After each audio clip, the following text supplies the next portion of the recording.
Ladies and gentlemen, what a treat. You don't see mermaids walking around. Well, you never see mermaids walking. Well, no, never. No. We have to get carried by pirates. Right. But here in Dana Point, we have a real-life mermaid, Mermaid Laguna. Thank you for joining us. Thank you for having me. I'm so excited to be here at the Tall Ships Festival, here with my friend Mermaid Catalina, who's swimming in the tank today. We ran into her over there, and she's soaking wet. Of course she is. Right. That's usually how mermaids are. Right. Which is funny, because I was curious, how long can you stay out here with the kids? Well, if I'm out of the water for more than one day, I do start to grow legs. So I have to get back to the ocean at the end of the day and get my fin wet. But I'm having such a fantastic time. Oh, a fantastic time here. It's a whale of a time today, and I'm just loving having breakfast with all these wonderful humans.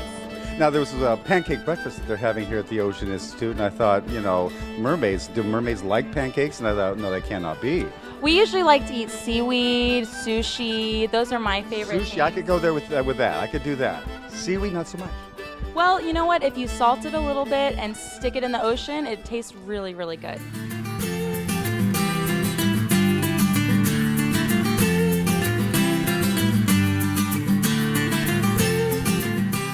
Ladies and gentlemen, I'm here with Kevin, just like Cher and Madonna. He goes by one name. Thank you for joining us, Kevin. Well, thank you. Now, we are at the Starfish Tank here at the Ocean Institute, and tell us a little bit about these creatures we got in front of us, Kevin. Yeah, so we have different species of starfish in here. We have 2 to 3. We have the knobby sea stars. These sea stars have spikes for self-defense. Like the porcupine of starfish. Yes, they are like porcupines, definitely.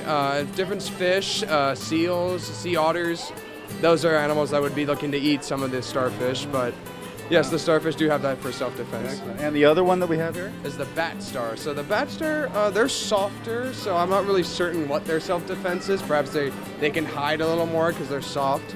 Maybe they're cuddly, and other fish just want to cuddle them. Maybe. Yeah, maybe they're the cuddlers of the animal kingdom. Yes. So the one that's in here, he's kind of closed off. He's the sunflower starfish, and the reason we have him closed off is because he's a starfish eater. Is that their primary diet, or they just whatever? Their primary diet's pretty much anything they can catch. Oh, they are yeah. voracious, and that's why we keep them separate. Ooh, that sounds nasty. Well, now, and they're a little bit faster than other starfish, right? They are faster, and the reason for that is because he has 24 arms, and each one of those arms has hundreds of little tubular feet that he uses to move around the environment. Wow. Yeah. Outstanding. Very cool. Oh, that's awesome. I thought I saw one move.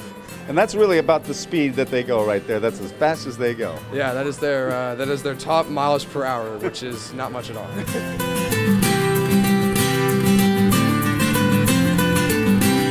All right, I'm at the dissection display here at the Ocean Institute with Amanda, who's one of the staff here at the Ocean Institute. Thank you very much. So, Amanda, I just can't look at the animals being dissected. So go ahead and tell us, without me looking, what's going on behind us. We actually have a couple different squids here today. Our instructors are using a New Zealand arrow squid, and then all of the people that are dissecting have a market squid, so that everyone's just kind of getting a chance to dissect the squid, kind of take a look at it themselves, an experience that you wouldn't normally have unless you're in some type of program at school. Right, exactly. Now, you mentioned some of the parts, the body parts of a squid. I don't know if you use the word body, but I guess body parts of a squid. And you talked about a beak and some of the internal organs. Tell us a little bit about some of those different parts of the animals of a squid. Well, I always think it's very interesting that a squid actually has a beak. It's the most... you think of a bird, right? Yeah, exactly. You think of a bird. It's also the hardest part of the body. So it's the only part that really is any type of like bone or like very hard substance. But of course, the sadistic people here have sliced that squid open. Slicing them open, yes. And we're looking at the internal organs. Yeah, the internal organs, they've got... they have that ink. They have ink, so they've got a little ink sac, and we've taken a look at the stomach, see if there's any type of little fish or anything that they still have in their stomach that hasn't been fully digested before they were frozen. Oh, okay. So yeah, Interesting thing to discover. Exactly, and then we can learn what a squid eats and things that we wouldn't normally know right offhand. Now, is this ink actually something you could actually write your name with on a piece of paper? I'm sure you could. That's a good question. I'm not quite sure. Your hand, if it gets on there. It does. It washes off. There are a lot of actually animals in the ocean that have ink or some type of defensive mechanism like that, and it does wash off. Yes. Right. Like skunks have the odor. Yes, they have exactly, the ink. exactly. How big is a colossal squid? That I'm not sure. Bigger than us? Oh, yes. Really? Yes, It's like a yes. whale then. I mean, Oh, yes. Wow. They've had like encounters with like sperm whales and things like that where they actually like just fight. Wow.